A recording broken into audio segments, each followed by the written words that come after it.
So nice to be here. Thank you for coming. You've nothing better to do with your lives. It's Sunday. You should be taking the day off. I should be taking the day off. Right. Thank you. Oops. There we go. Well, hello.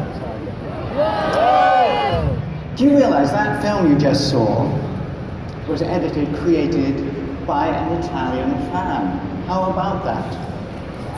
How about that? A fan had made it. So I ask you the question, what have you done for me? You're laughing? You're laughing? What have you done? You made me what? And what have you done, sir? Nothing. You just sit there, you absorb the performance, you take all my years of skill, 41 years. Who was there on day one?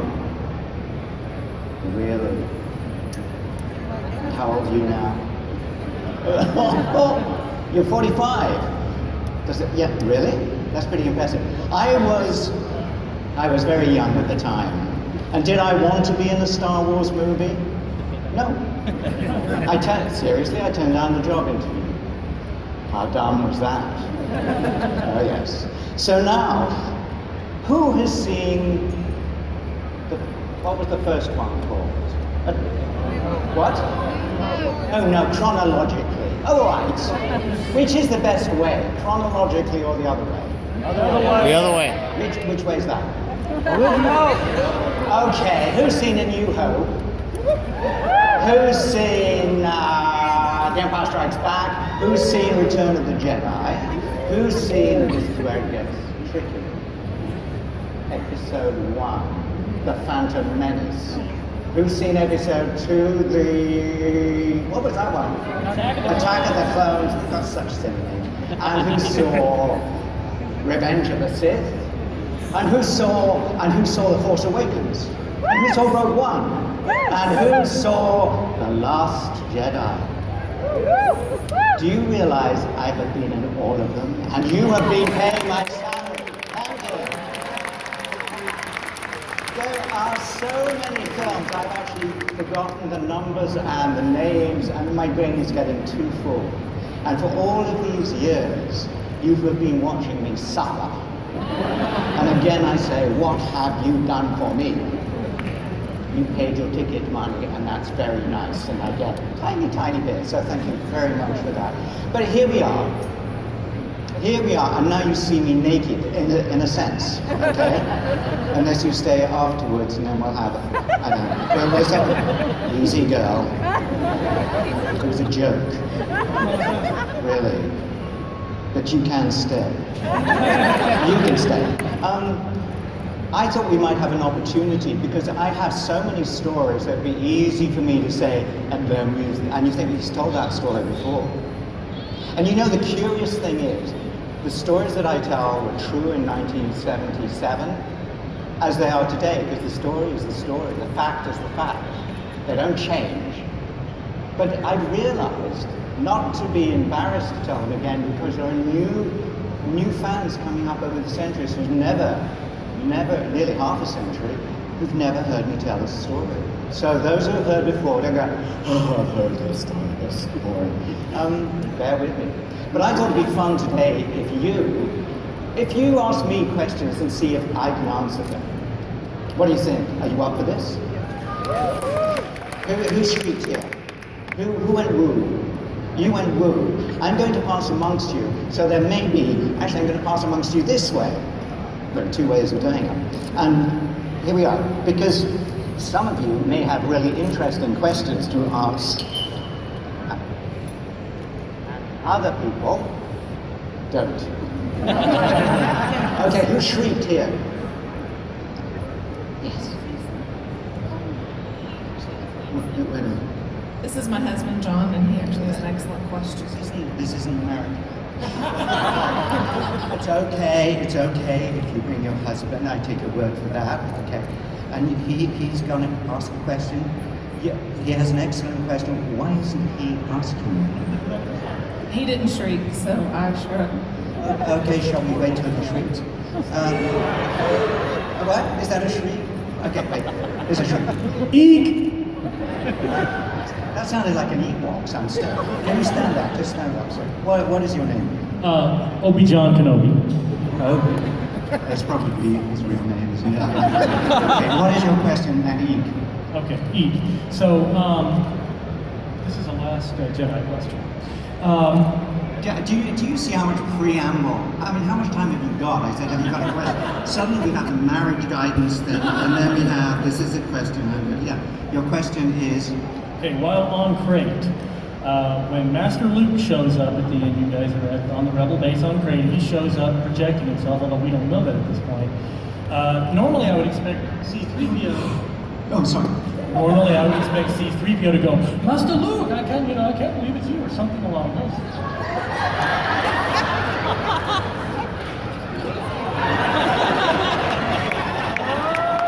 I just need the whole audience to see your impersonation of C3PO.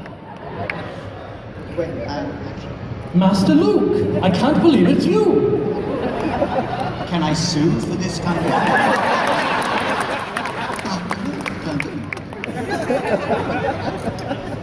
Okay, and so I didn't go, Master Luke, I can't believe it's you.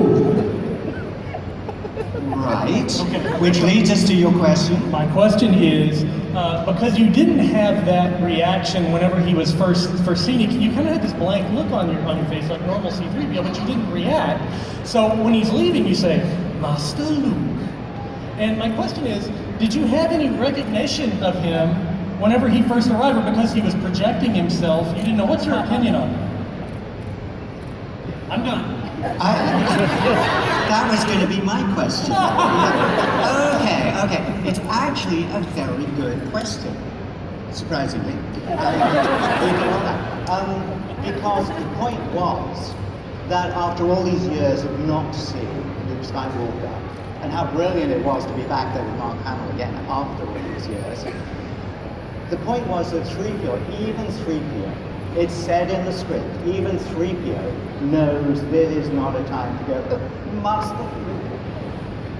It was a time to acknowledge that actually his master was doing something very serious, very brave, very heroic, and that the master was no longer the boy, the young man that 3PO had known so many years before, but he had matured into this extremely important and wonderful Jedi Knight who was about to do something serious, and it was not a moment to go, Master Luke, what are you doing here?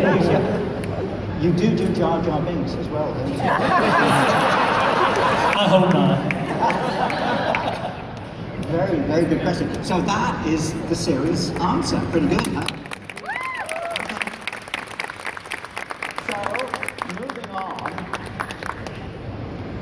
Moving on, who else has a brilliant question? I'm coming back, because there were people who were clearly late and sat at the back. So, and here we have a very important young fan. So I'm going to come back here. I'm going to pass amongst you from time to time. No touching, okay? And certainly no tongues. Here we go. Yes, young man. Would you like to stand very carefully on that chair? And then, excuse me, I haven't said action. You see, if you're going to be an actor, you have to wait for the director to say action, okay? Because you are on camera. If you turn around, you'll see yourself. Do you see yourself? I didn't say you could wait. It's such an amateur thing to do. Yeah, that's why I'm holding on. Okay, would you like to take that in your hand? And are we rolling? Okay, and stand by. And action. What was your favorite experience with Princess Leia? Cut. Okay. Could you... You're good. Would you say that a little clearer? What was your favorite I didn't experience? say action. Working with amateurs and children involved in one. Here we go. Action. What was your favorite experience with Princess Leia? What are my favorite Experience with Princess Leia. experience? What? Experience with Princess Leia. I'm going to take the way you meant that. Yeah, it's a very good question. What's your name? Jonah. Jonah. Good. It's a good question. What was my favorite experiences with Princess Leia? There were quite a few. We'd actually been filming quite a lot before she turned up on set. So the first experience I had of Princess Leia, if you will, was with Luke Skywalker and Obi-Wan Kenobi, sitting in his lounge, looking at the table. Do you remember?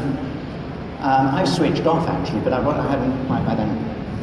So there we are, all gazing at, I think they put an oil can in the middle of the table. Why did they put an oil can in the middle of the table? Come on.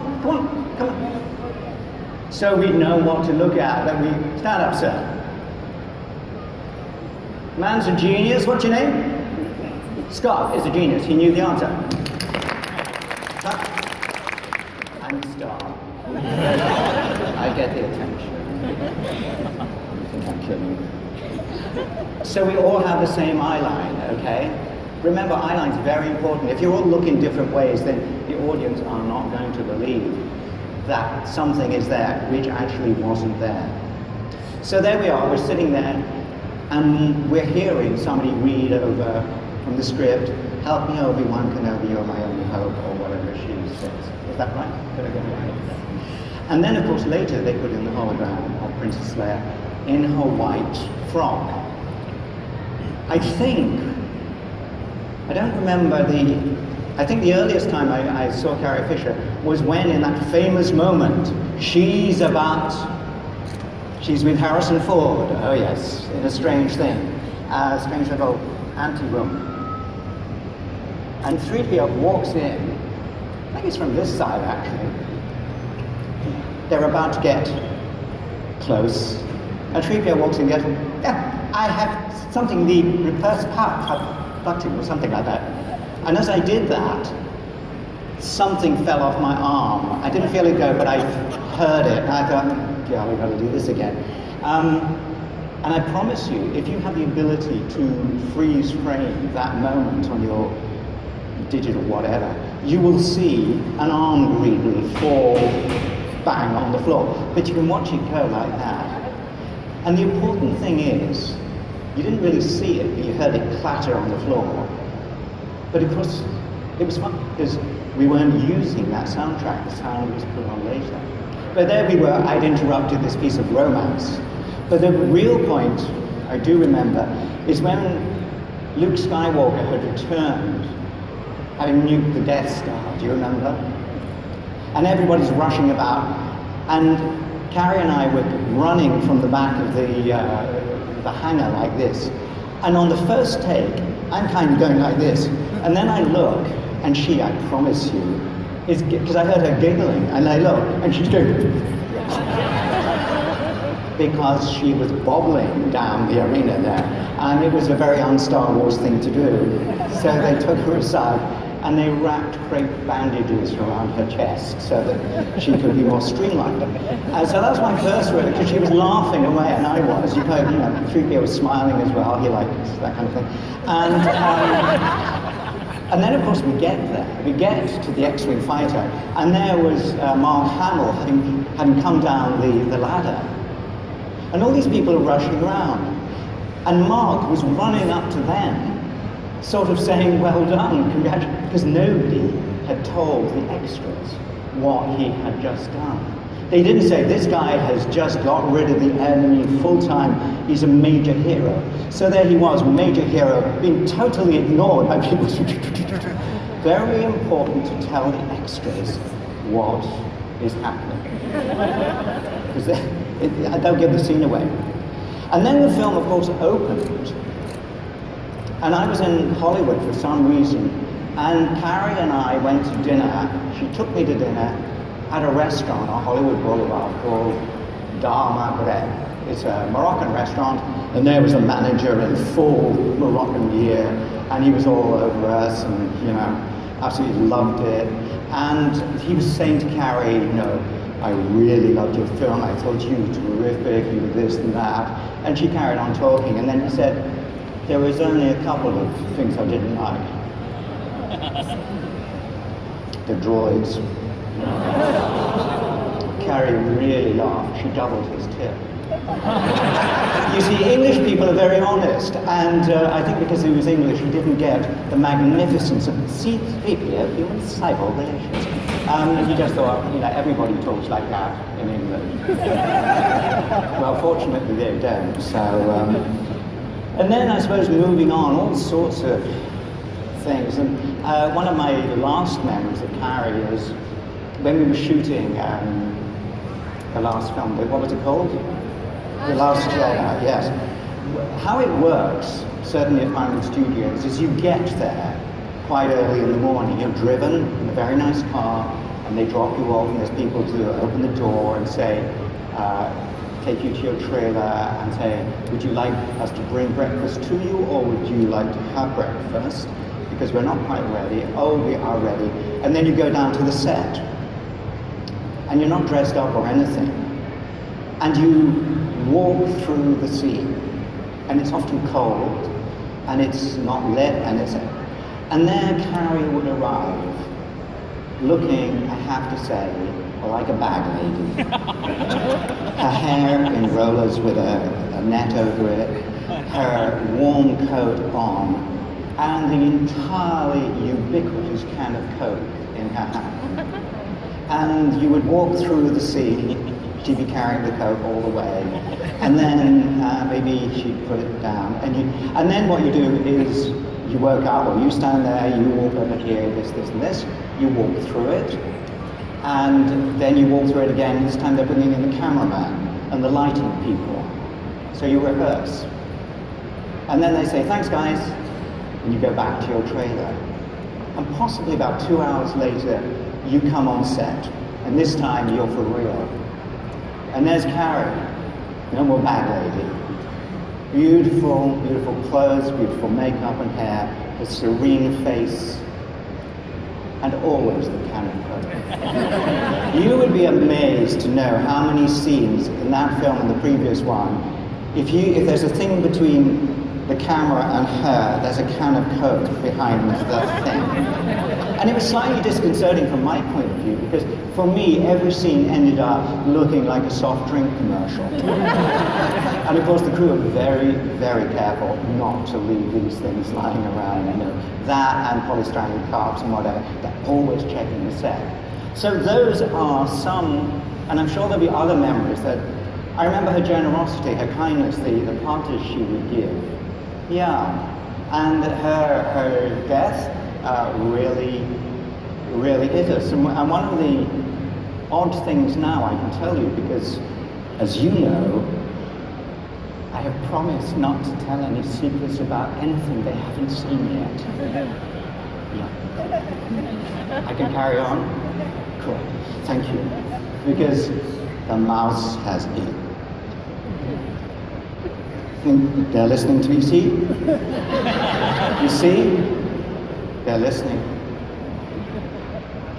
In one of the scenes in the last film, we are discussing whether to have a mutiny or something. And they had Carrie, who had just been out in space, as we know. She'd come back. And there, over here, they had Carrie lying in a coma. Except it wasn't Carrie. It was the most stunning waxwork, if you will. And I looked, and it was so stunning. And then, because it wasn't breathing or anything, I had this uncanny feeling that it was not alive. It's very weird to look back at it now. It was who knew it was a premonition or not? But there we are. The amazing thing about being in films is that it doesn't matter. Your memory doesn't recede like other people.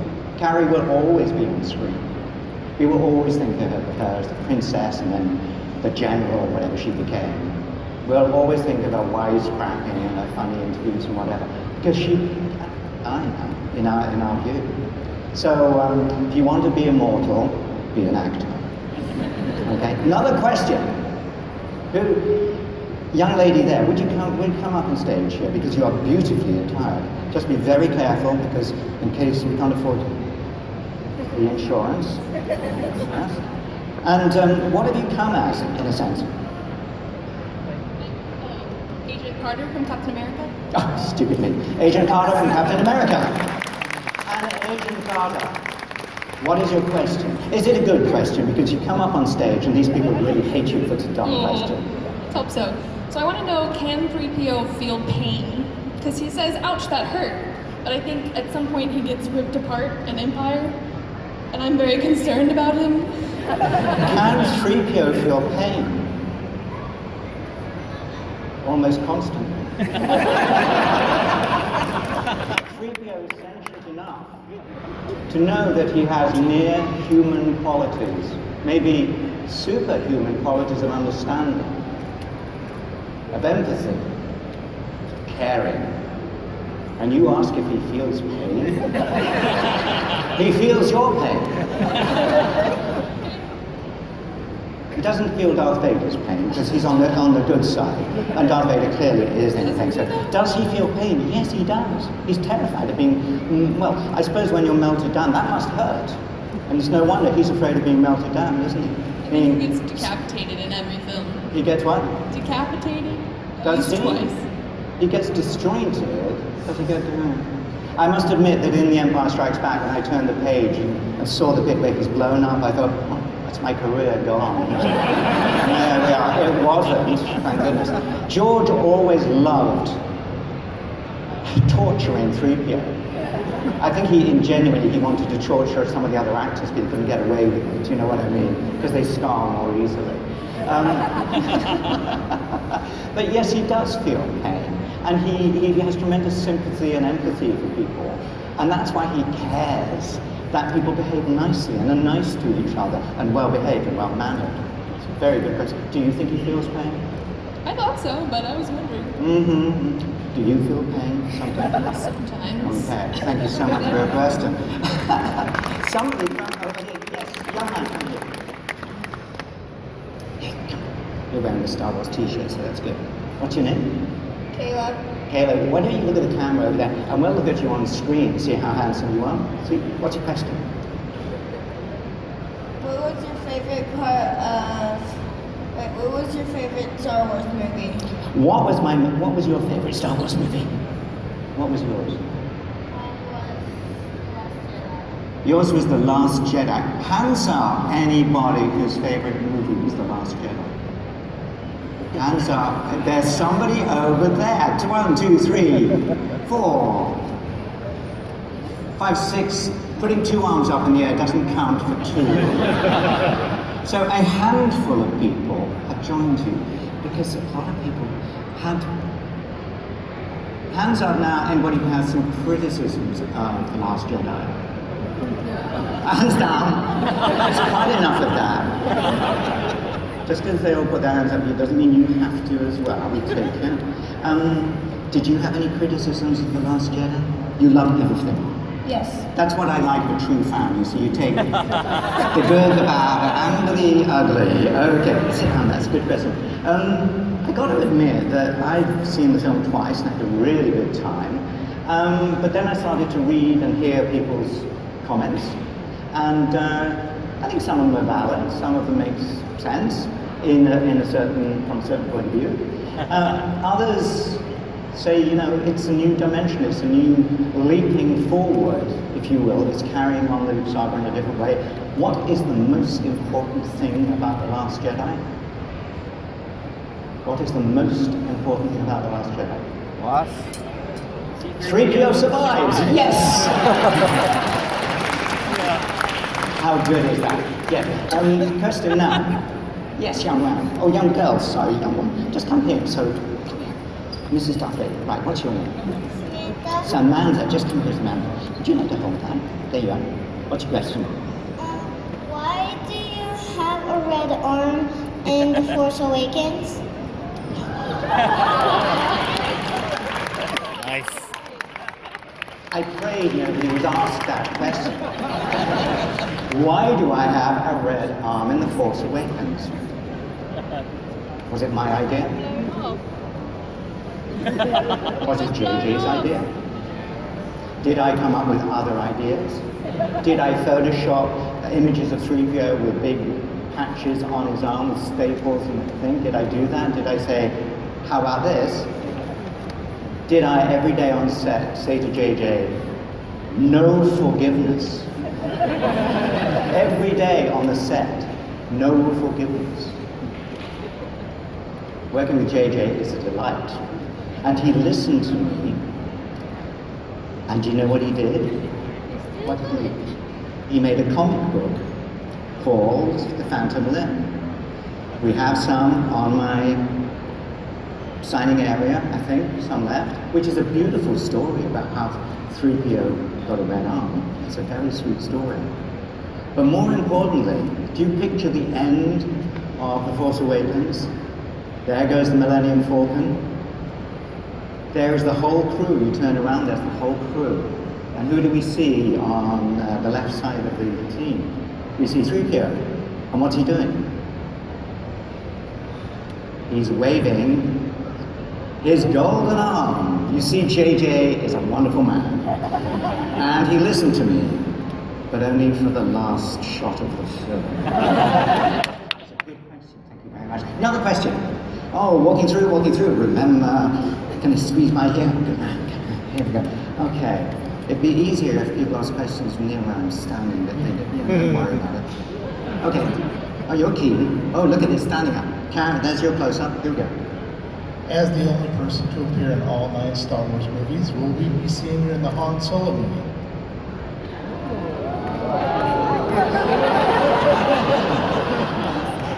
What did I say earlier?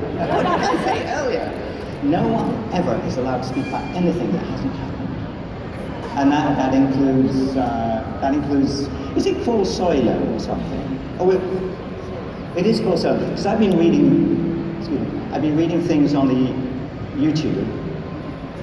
So Solo is a joke then, is it? It's called Solo, is it? Well, you'll have to wait and see. I can neither confirm nor deny. You hear that? No, seriously. I have an idea. It takes place in another part of the galaxy or something, or in a previous era. I actually can't work it out. The timeline in Star Wars is quite complicated. But we wait. It's opening quite soon. Yes. Yes. Do you think I'll get a ticket? Oh, okay. Question over here. Yes. Shout. Stand up, look at the camera, shout. Everyone is a show-off in this room. Yes. Is it true that Prince Harry Is it true that Prince... I made a cameo? can't remember the names, I don't know exactly. Yeah, whatever. Did they do a cameo? That's okay. Okay, it's public knowledge? Yes, it is now, yeah. Of course, I had dinner with him the other night. Oh yeah, and Kensington Palace in London. Oh yes. Yeah, me and them, and about 300 other people. It was the premiere party for the crew and their guests and so on.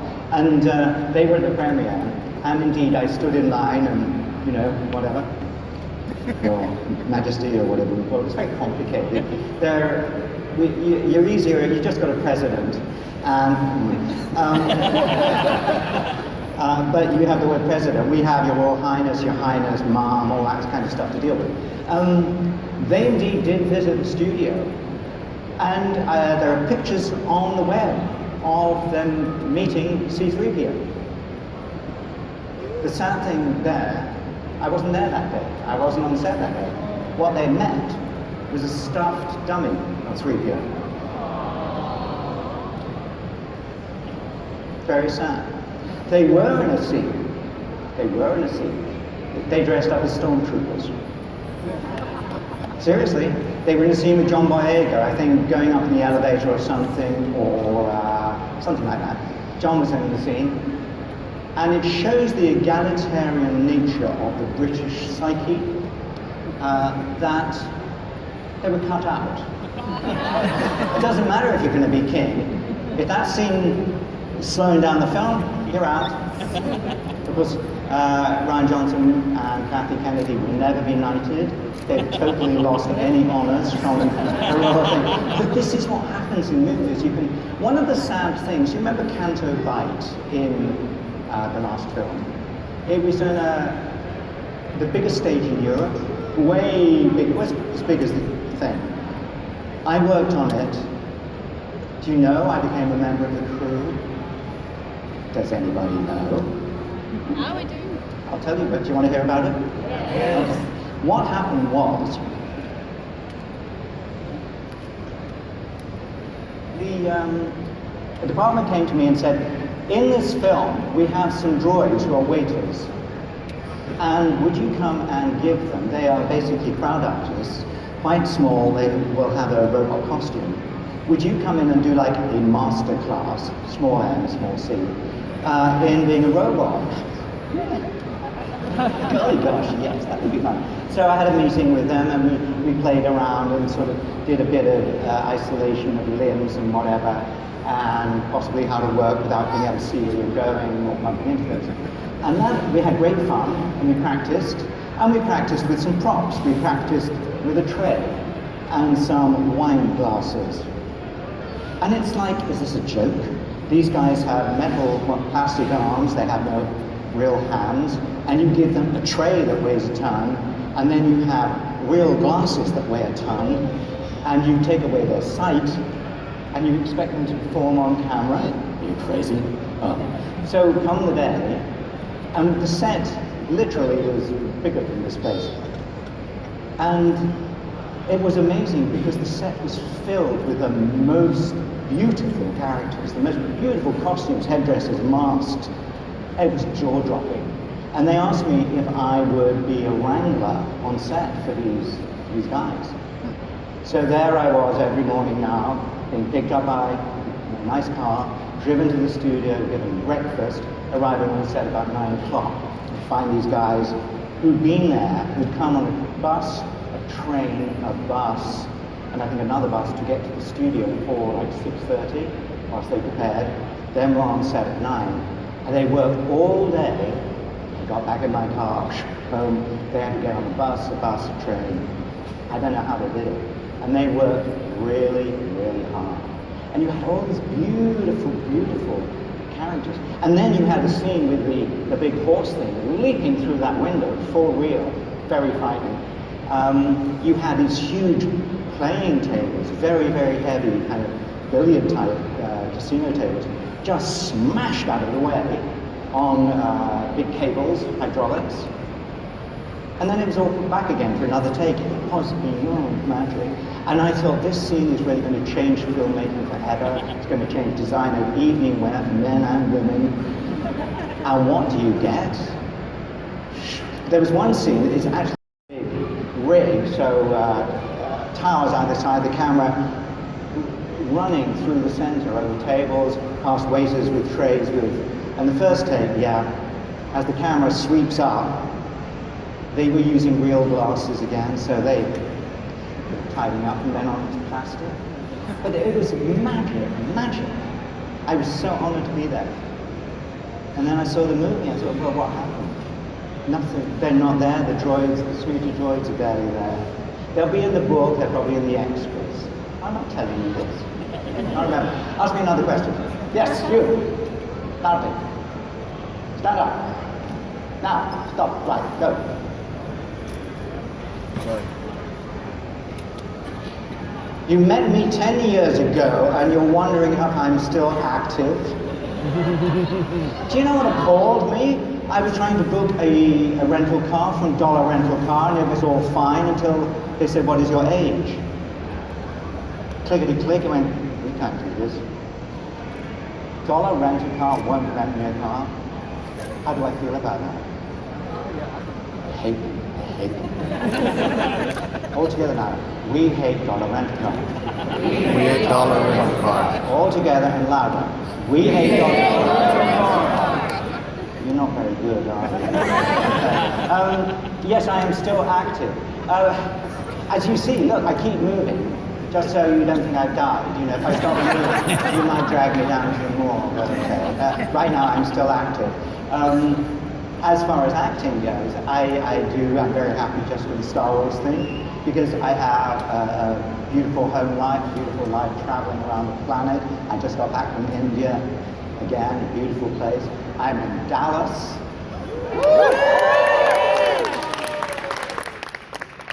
Beautiful place. And shortly, or next year, I should go to Peru. Oh, we were just trekking in Nepal, which is north of India, which is, you know, just before China. So I have a good life. And Star Wars and C3PO have given me such, it's like a floating carpet to go on. You know, so that's nice. Another question.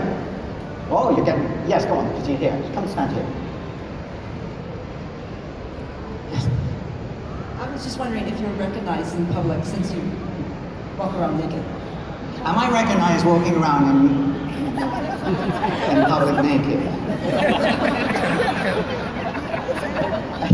I actually, believe it or not, even in India, which is not the greatest Star Wars market, I get recognized pretty much in every city, not in a big way, but somebody comes up and, you know, says, and I am amazed, and that is the power of these movies which people watch, you know, right around the world, even in Russia, anywhere you can think of. I don't think, one person I think in Nepal, which is a very poor country, and so I have the best of both worlds because, you know, I have fame and, you know, so I'm going to walk down here. So who can do a Jar Jar impersonation? Yes? Are you serious? Okay. This is gonna hurt. Is that somebody here? Is that you? You can't. Just turn around. Turn around, look at that. Yeah. Dude. Mr. Jar Jar Binks! Jesus. You can be arrested for that kind of thing. It's terrible. Oh dear. Poor old Ahmed Best. What a terrific performer, that. Anyway, character. Question for me? Yes, stand up. What's your least favorite part about being in the C3PO suit? Everything. What's the least favorite part about being in the suit is one of the things I do is on the first bit I'm in film, I will actually dress up somewhere else and walk on set fully clothed, if you will, fully clothed. And the effect, I have to tell you, even on seasoned crew members, is just amazing. They, on Rogue One, where nobody knew I was going to be in it, my wife said it was an extraordinary, the whole crew froze because there is their childhood memory come alive and sort of being something they recognize way from the past. And do you realize that every member of the crew, of which there are hundreds, has grown up with Star Wars? So for them, it's like coming home every day to their favorite plaything. And that makes the atmosphere on set so delicious and so fun. It's really hard work, really hard work. People who work enormous hours. People in costumes are standing there, you know, so those robots usually have people inside who kind of veg out and then come alive for the shots on, go back again. It makes it a wonderful family experience to be on set. And so now I have a suit that can go on and off in about 6 minutes. And the head comes off not in half an hour, and half an hour to put it back on. It comes off in 8 seconds.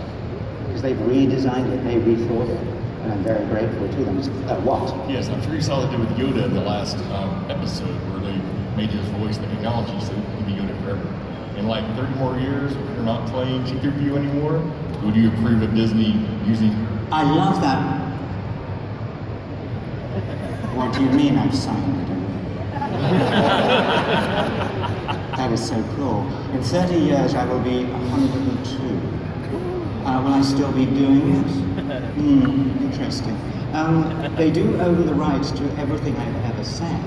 And what is scary, I know, is that the voice department, technology department, can create my voice, other people's voices, not just by sampling, but actually they can create a proper conversation, which is great if you're making a film.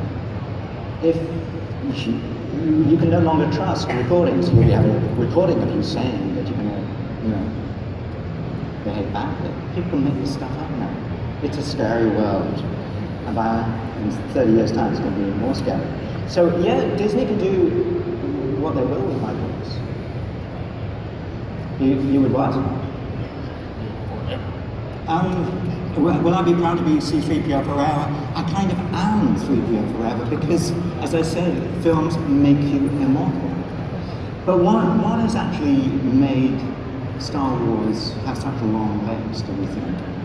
Why is it worked so well? Any ideas? What? Characters, the actors, what? Yes? The what? The fans. What's your name? Chelsea. Stand up. Just look at the thing. It's your fan. Come here so you can see it. What do you mean, the fans?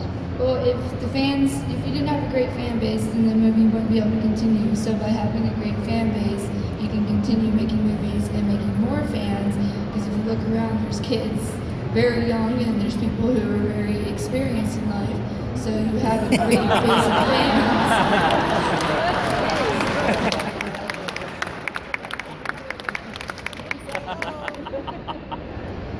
Yes.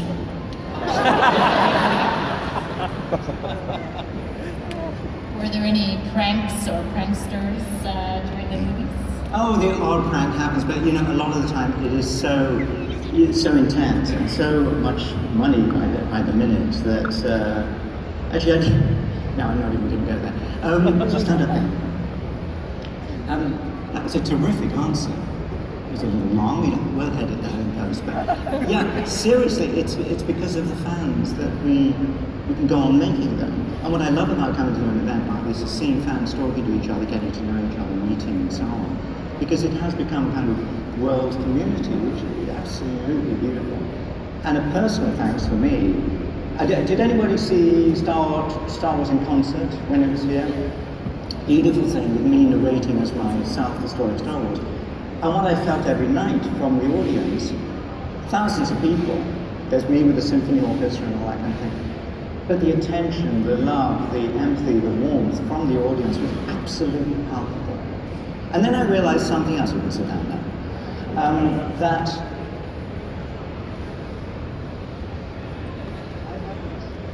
I hadn't really understood Star Wars until I realized that I have to see it through the eyes of the fans.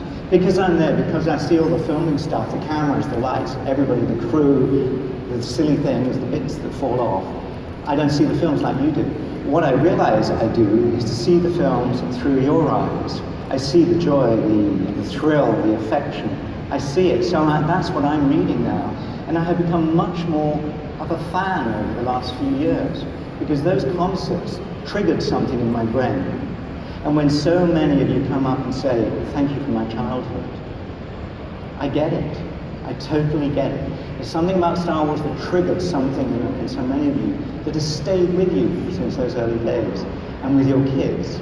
So I have a big thank you to say to you because you've kept me active all these years and I don't intend to stop yet. Thank you for your attention.